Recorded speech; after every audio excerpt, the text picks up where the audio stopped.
And welcome from a very muggy South Carolina patch, still not infested. We'll start off with our melons for one last patch update. I'll show you our plant first. As you can tell here, behind the melon there's not a whole lot left. That's because this is the oldest part of the plant and it kind of withered away, rotted away. There's always some disease issues and well, this part is completely gone, but we got a shade net, and for us it's shade net slash trellis. We got plant going everywhere, which I think resulted in longer and better growth. At least I hope so. Over here, 165 Beacon Trail with my lovely wife behind it. This is in measurements the biggest fruit we ever grew. It's a fat puppy.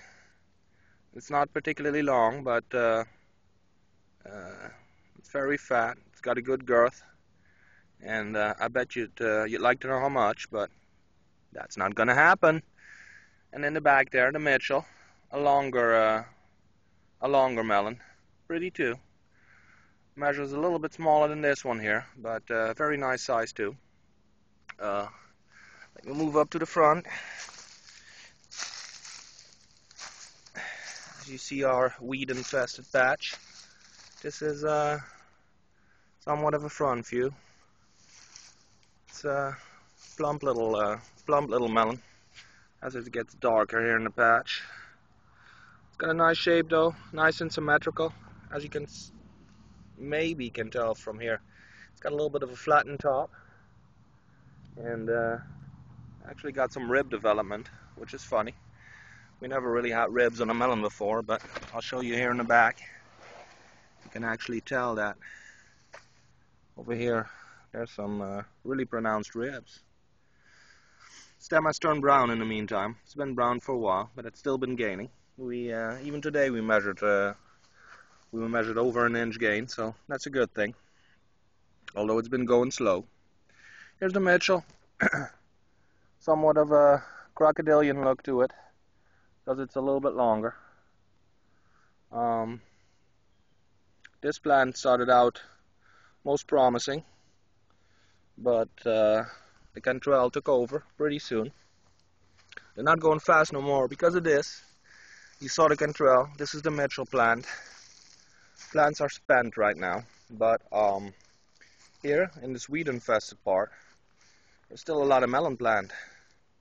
We let the plants go completely wild, and as you can tell here, shade net's full, and just like on a pumpkin plant where you can use third growth to get some late season gains, we did the same thing with the melon plant. This extra foliage, which is still nice and green, is I think still providing some growth. It also means that, especially here in the weeds, you also will find a lot of these little culls that are a pain in the butt. I got several off today of good size, and you got to be vigilant with those. Mitchell still got a nice green stem, looking good, and well, it's going to see the scale this Saturday, and we're anxious to see what they weigh. Last look at our Cantrell. All right. Then over here, our remaining pumpkin, 1605 sweet, which is looking good. Probably the prettiest one we have grown so far. It's got some orange to it, but age has taken away some of the color. Tina checking out the stem here in the back. It started cracking a little bit here in the front. This fruit has gained longer than any fruit we've grown before here in South Carolina, up till about day 80.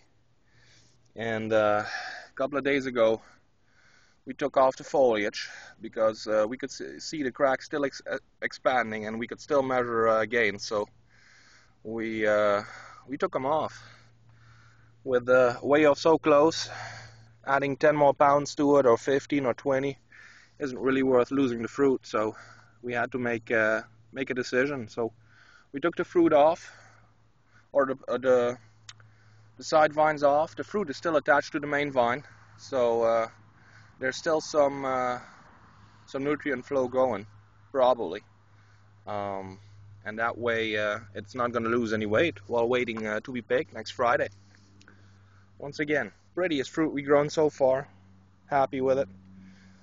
Grown on a pretty small plant, and basically grown in our bee patch, because we had our biggest area reserved for pumpkins over there, which is now taken over by melons, but our 1164 went down early in the season. And now we're just anxious to see how much this puppy weighs.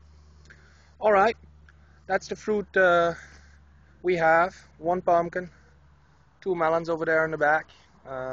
6 more days, and we can't wait to see back some old friends in Yadkin Valley, and of course see how much these fruit weigh. So from a hot and muggy South Carolina patch, Christina, over and out, and we'll let you know Saturday what it turned out to be.